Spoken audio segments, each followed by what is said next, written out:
Today, back in the Oval Office, I will sign a historic slate of executive orders to close our border to illegal aliens and stop the invasion of our country.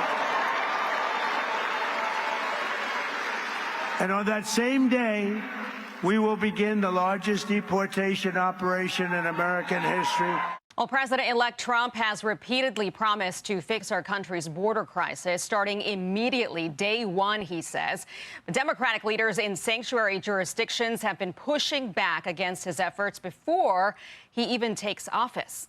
We're not going to cooperate. We're not going to ask our police force to serve as ICE agents. I'm going to do everything that I can to protect our undocumented immigrants, the residents of our state. I will fight you every step of the way. If it's contrary to our values, we will fight to the death. Would the Massachusetts State Police assist in mass deportations? No, absolutely not. We are not cooperating with those efforts that actually threaten the safety of everyone by causing widespread fear. Not cooperating, they say. Trump's pick for Deputy Chief of Staff Stephen Miller's nonprofit with a warning now to those sanctuary states and city leaders in California and beyond.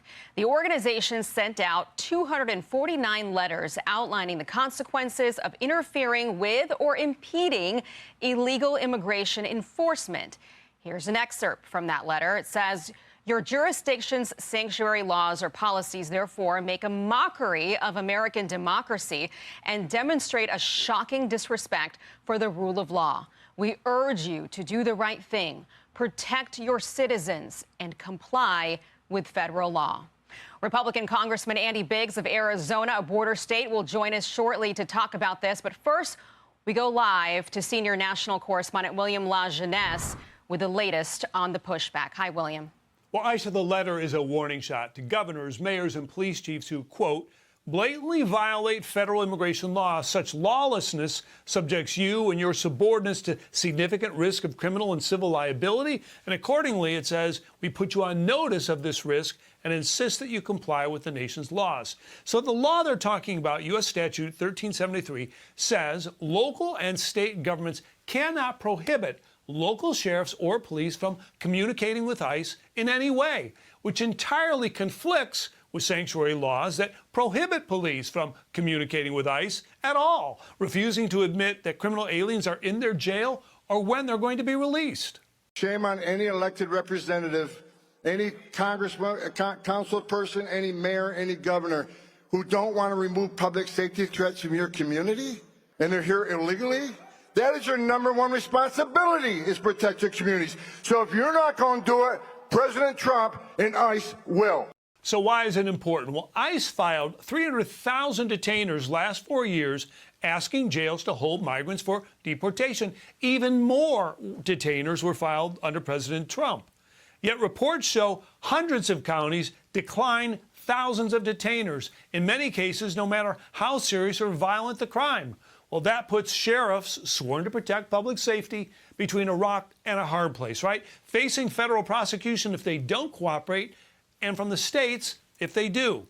So Aisha, there are two issues here, right? The law says if you're here illegally, you're deportable, crime or not.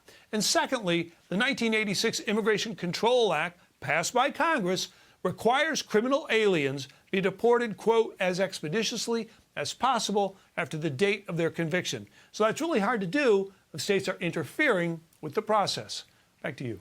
All right, William LaJeunesse, thank you for setting us up. Appreciate it. Republican Congressman Andy Biggs of Arizona with a recent opinion piece titled, "America Last. Democrats Push Mass Migration, Ignore Voters." He serves on the Judiciary Committee and as the co-chair of the Border Security Caucus. He is joining me live now. Congressman, good to see you. Correct me if I'm wrong here, but Arizona, a battleground state, went for President-elect Trump in November. Border security was one of the most important issues nationwide. So what do these people think that they're doing here? Well, you're right. Trump won by nearly 200,000 votes in Arizona. It was a big win for him. Republicans went up and down the ballot, and border security was the top issue. So you have a governor now, our governor and the mayor of Tucson have said they're not going to cooperate. So they're missing the boat on what their citizens want and also what the law requires. And I believe that under this administration, which will be different than the last one, Aisha, is that you'll actually see a Department of Justice go after those officials who are actually aiding and abetting and violating the law. Well, it's interesting because Chuck Schumer came out with a warning last week saying that they were going to use the courts and all these judges that they had appointed during the Biden administration to fight back. There has been a legal victory, though, for the incoming Trump administration. In fact, a federal judge just sided with Texas to stop the Biden administration from selling off parts of the border wall just a month before he takes office here. So the president-elect posting this on social media, calling the ruling a major crucial win for America and our national security. The judge has also ordered an investigation into the illegal selling of the materials, which will expose just how corrupt and anti-American radical Democrats are. Incoming border czar Tom Homan also weighing in on this, Congressman. Let's listen. It's disgusting that they're going to take that border wall, which like you just said, we pay top dollar for, and selling it for pennies on the dollar. Ken Paxton, the AG in Texas, took immediate action. I know I've been working with Lindsey Graham, taking immediate action. So right now, I think we got him stopped. But it's insulting. They wait 4 years just before we take control to sell a main piece of our plan to secure that border. So, Congressman, this is not going to stop, though. They're not going to stop with the fights in the courts. So should the president-elect stop these sanctuary cities from getting federal grants like he did the last time? Yes, I think so. Money talks. It is the #1 leverage point that the federal government has. And we are still a federalist government. And that means that we respect the states, but they have to comply with constitutional obligations and laws that we pass. And this is one, and they're violating it. And so money will be the leverage point, I believe, for the Trump administration and this Congress going in against these states that want to violate the law. Before I let you go, Congressman, I have to ask you about the president-elect making some news over the weekend, demanding that the debt ceiling issue be dealt with before he ever is sworn into office. That's not a very long time. You know, you voted against the last CR measure that had the debt ceiling involved in it because there were no offsets. Is there any world that you see in which this could get done before January 20th, the way that the president wants to see it?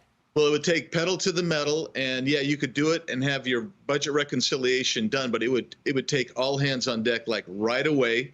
And this is where we get to Speaker Johnson. I think he should be working on it right now. We shouldn't be taking so much of a holiday. I get it. We're tired, but you know what? It's our job. We can get it done, but it'll take everybody pulling together. That's for sure. Will you vote for Speaker Johnson in January? He just got the endorsement from the president-elect. Yeah, just this morning got the endorsement. I haven't publicly or privately committed yet. I do want to speak with the speaker just to see what his plans are, because there are some issues that I think need to be worked out, specifically dealing with the budget issues. Okay. All right. We will wait and see what happens with that. Congressman Andy Biggs, thank you so much for joining us. Thank you, Aisha. We'll see you back on the Hill. Yeah. You as well. Hey everyone, I'm Emily Campagno. Catch me and my co-hosts Harris Faulkner and Kaylee McEnany on Outnumbered every weekday at 12 p.m. Eastern, or set your DVR. Also, don't forget to subscribe to the Fox News YouTube page for daily highlights.